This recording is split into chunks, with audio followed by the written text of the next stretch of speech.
Hi guys, welcome to Football Unspoken, the home of unique football takes. Now, let's get to the episode.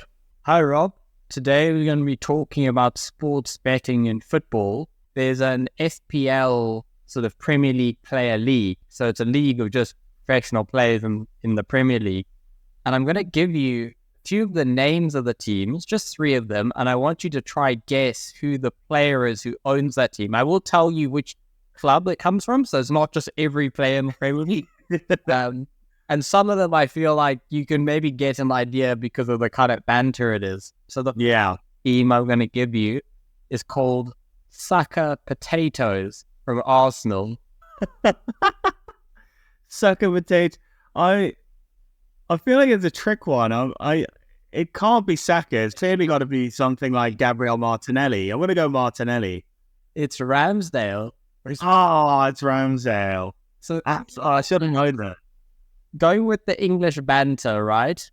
The next one is called Roman Away, and it's a Tottenham player. Roman away, Tottenham player. English. English banter. Who's English who plays for Tottenham now? I'm entirely blanked on it. You want to give that one a skip? Yeah, just give me the answer. I don't know that one. It's James Maddison. Oh my... How I've forgotten James Maddison exists as a player. What am I doing?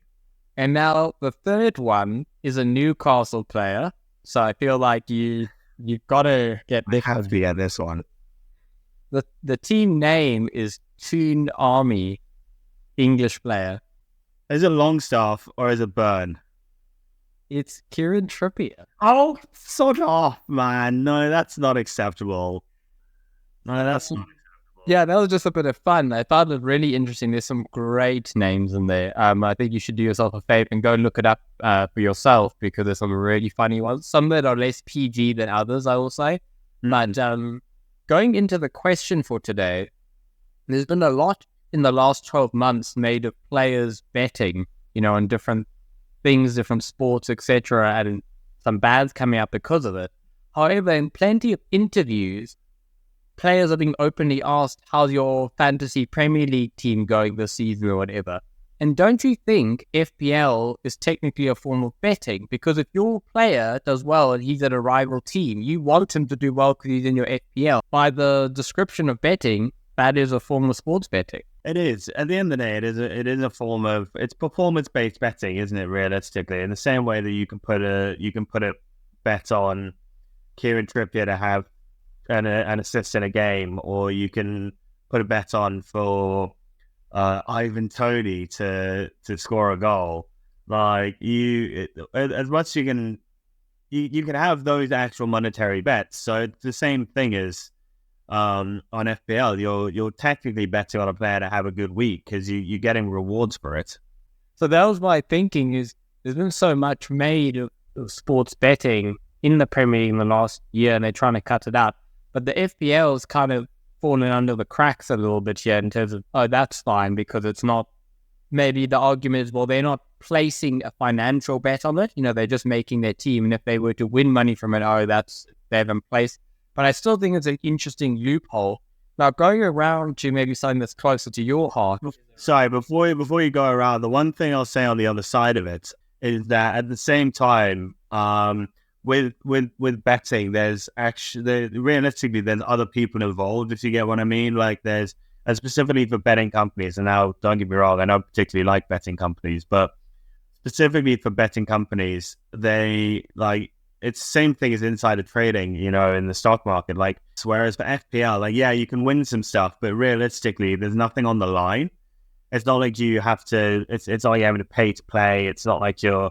The only thing it's really doing is maybe inflating the value of FPL.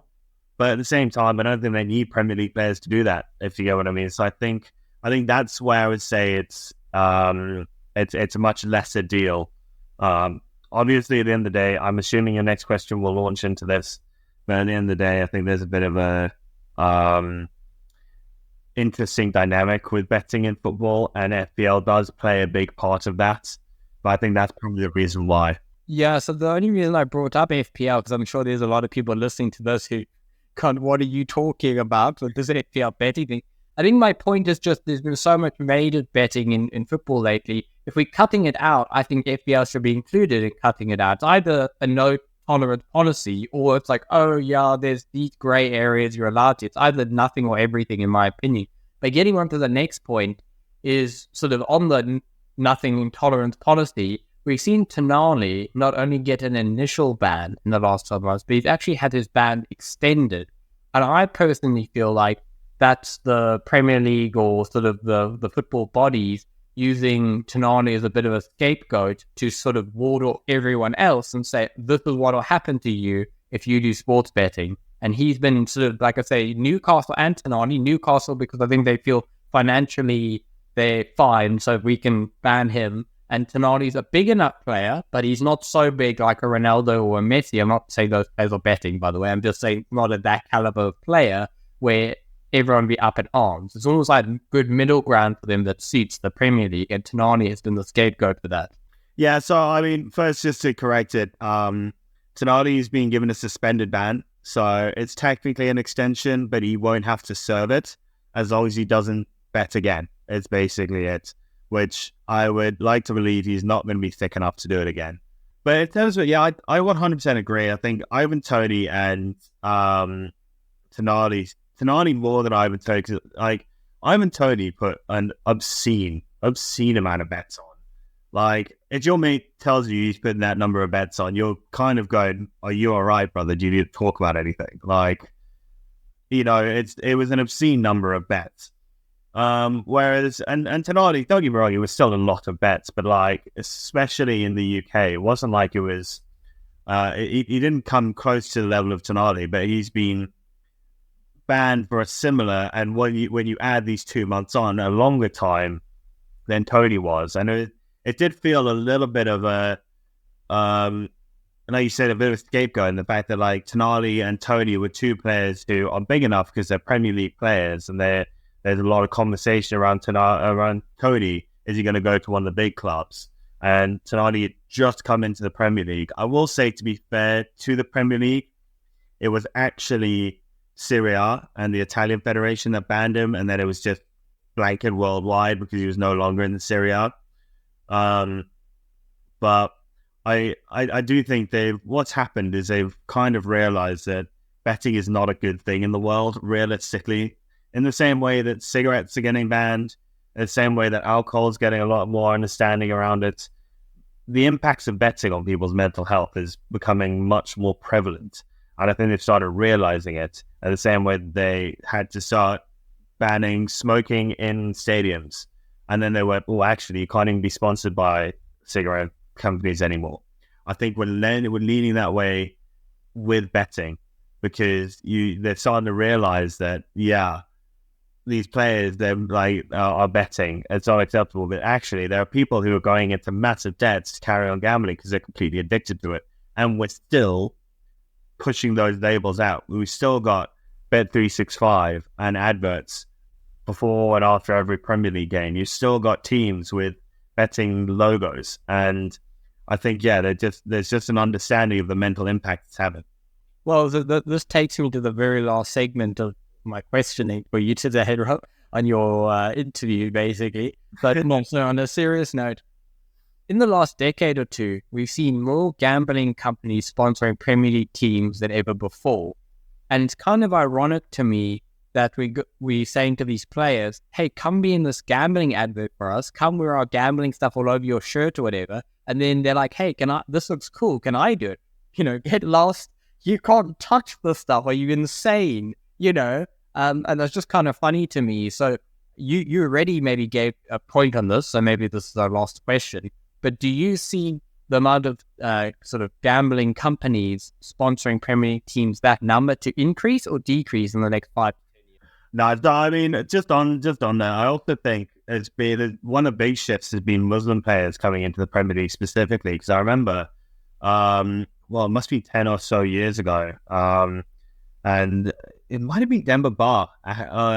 Actually, I can't remember, but there was definitely a player in the Premier League whose team was sponsored by a betting company, and he went, I don't want to wear that. I just don't want to do it. Like, I'm not comfortable promoting this, which is entirely against my religion. It's not an okay thing. And there was a massive pushback against it initially, and then eventually it was allowed. I'm pretty sure for a couple of games there wasn't a sponsorship on his shirt. And I think that kind of was the start of people going, maybe betting's a weird thing to be promoting, especially when there's so many young fans around football, you know? And I think now that we've seen the bans coming in and there's a tangible link between footballers and betting, I think you're going to see a massive decrease in it, because what you can't be doing is, don't get me wrong, sportsmen from 60 years ago weren't allowed to bet on their own teams because it's match fixing. At the end of the day, that's what it comes down to. And so it's always been a rule. But I just think the betting companies 60 years ago didn't have the exposure that they do nowadays. You know, where it's even you can ask a bloke in Nigeria, do you know what Bet365 is? And he'll say yes, because it's everywhere in the Premier League. So I think there's been a massive uptick in it to the point where it's now become unsustainable for the image of the Premier League specifically, especially when you're banning players for this. And both of these players have come out and gone, hey, I've got a gambling addiction. Whether it's true or not, doesn't matter. What they've come out and said is, I have a gambling addiction. At the same time, like I said earlier, with Ivan Toney, if your mate's putting that many bets on, you're probably having a chat with him. Just because you're a professional football player doesn't mean that you can't have an addiction. And I think you can't be going, yeah, he's got an addiction, we're really trying to help him out, we've given him the ban because it's not acceptable, but we're also helping him with like mental health facilities and rehab and all this stuff. And then turning around and going, oh, Bet365, you want to pay £500 million to be on every shirt? Yeah, let's go, let's do it. It's a bad look. And I think the big thing with sports in general, specifically right now, you know, with the reaction to the Qatar World Cup, the Black Lives Matter, everyone on their knees, like there's so many political messages, and not even just political, but in general, like welfare messages. Marcus Rashford talking about the kids eat free lunches, the school lunches for free, like all of that stuff is about building a more positive brand realistically for the Premier League. And if you've got betting coming in, and understanding that betting is causing a detriment to people's mental health, you can't carry on with it and still have this positive image. The Premier League will see an increase in betting sponsorships, I believe, in the next 5-10 years, just because as the Premier League grows in terms of like the sponsorships get more and more expensive, basically alcohol and gambling companies, in my opinion, are some of the few that can actually afford it. And that gap just widened year on year. But I don't think we'll come to an agreement, and we already got quite the podcast here, so that's for another episode. So I was going to say, thanks for all your insights around sports gambling. It's always interesting talking to someone who has a bit more like insight to it because of the whole Tonali Newcastle link. But until next time, guys, if you enjoyed it, this has been Football Unspoken, and we look forward to seeing you again on the next episode.